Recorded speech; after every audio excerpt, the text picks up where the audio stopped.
Guys, আমরা আজকে কুয়াকাটা এসেছি শুধুমাত্র কাঁকড়া খাওয়ার জন্য। কাঁকড়া বাছাই করা চলতেছে। সে কাঁকড়ার পর্যন্ত জামা কাপড় খুলে দেখতেছে মেহনত ছেলে।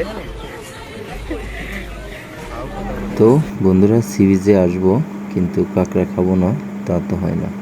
তো ওই যে এখানে আমরা 6 পিস কাঁকড়া নিয়েছিলাম, অনেক সময় ধরেই এই কয়টা বেছে বেছে তাজা তাজা দেখেই নিয়েছিলাম। তো আমরা ছিলাম হচ্ছে কুয়াকাটা সি বিচে।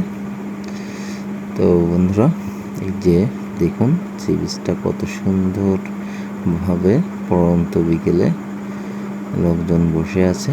তো আস্তে আস্তে তত লোকজন হোটেল থেকে বের হয়ে সি বিচের যে সৌন্দর্য সেটা উপভোগ করার জন্য আসতেছে, এই আর কি। তো এখানে আমি যে 6টি কাঁকড়া নিয়েছিলাম তার মধ্যে একটা নষ্ট হয়েছিল, তো সে আবার ওইটা চেঞ্জ করে নতুন আরেকটা দিয়েছিল। তো দেখুন এটা অনেক সুন্দরভাবে কাটাকাটি চলতেছে। তো আমি আবার তাদেরকে বলছিলাম যে ভাই খুব সুন্দর করে একটা ঘষে মেজে দিবেন, কারণ নোনা কাঁকড়া তো অনেক ময়লা টয়লা থাকে যেহেতু সুন্দরবনের কাঁকড়া। তো ভাইটি বলল জি ভাই, এটা সমস্যা নাই, আমি পরিষ্কার করে দেব। কিন্তু ভাই কামটা করলো কি দেখুন, যেটা হচ্ছে আমার গ্রামেতে আমরা সাধারণত গরুর গোসল করাই কিন্তু এই বিরাস দিয়ে, বা আমরা যদি পুরনো ইট হয় সেই ইটের ময়লাটাও পরিষ্কার করি কিন্তু এই ব্রাশটা দিয়েই। তো ভাইটি অনেক সুন্দরভাবে পরিষ্কার করছিল, আর এই ব্রাশটি অবশ্যই নতুন, আপনারা যা ভাবছেন তা কিন্তু না। তো এই আর কি। তো বন্ধুরা দেখুন, এই যে যেখানে হচ্ছে কাঁকড়া ফ্রাই করা হবে, তো সেইখানকারটা পরিবেশটা একটু দেখায়।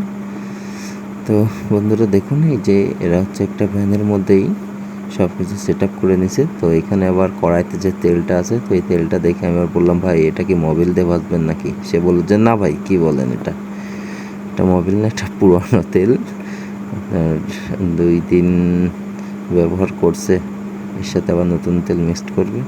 তো এখানে চুলাটা হিট দেওয়ার পরে এই যে কাঁকড়াগুলো সুন্দরভাবে প্রসেস করে ম্যারিনেট করে রাখছে। তো অপেক্ষায় আছে কখন তেলটি গরম হবে আর কখন কাঁকড়া দিবে এবং ভাজা শুরু করবে, এই আর কি। তো বন্ধুরা, অনেক সময় আমরা অপেক্ষায় ছিলাম যে কখন খাবো। তো এক পর্যায়ে আমাদের কাঁকড়া দেওয়া শুরু হয়ে গেল। তো দেখুন বন্ধুরা, দুইটা লাস্ট দিবে, আলাদা করবেন। তো বন্ধুরা, আমাদের ভিডিওটি যদি ভালো লাগে থাকে অবশ্যই লাইক, কমেন্ট এবং শেয়ার করে দেবেন। তো এখানে আমরা একদিন থাকছিলাম, সকালে আসছিলাম আর রাতেই রওনা দিয়েছিলাম। এখানেই গেছিলাম অফিসের একটা কাজে, এই আর কি। তো দেখুন আমাদের ভাজা প্রায় কমপ্লিট। যে আরও একটু মচমচে করার জন্য প্রত্যেকটি কাঁকড়ায় 2 ভাগ করে দিচ্ছি, যাতে করে পুরো ডুবো তেলে করে ভাজা হয়ে যায়, এই আর কি। সস আলাদা নিতে হবে, তাই তো তো বন্ধুরা, এই ফাঁকে আমি আপনাদেরকে একটু বাইরের যে পরিবেশটা সেটা একটু দেখুন বন্ধুরা। এবার কিন্তু অনেক লোকজন চলে আসে, আস্তে আস্তে ভরে যাচ্ছে কুয়াকাটা সি বিচে। তো বন্ধুরা, এখানে যদি কেউ যেয়ে না থাকেন তো একবার যাবেন। আমাদের কাঁকড়া রেডি হয়ে গেছে, একটু পরেই খাওয়া শুরু করব। দেখতে পাচ্ছেন আপনারা,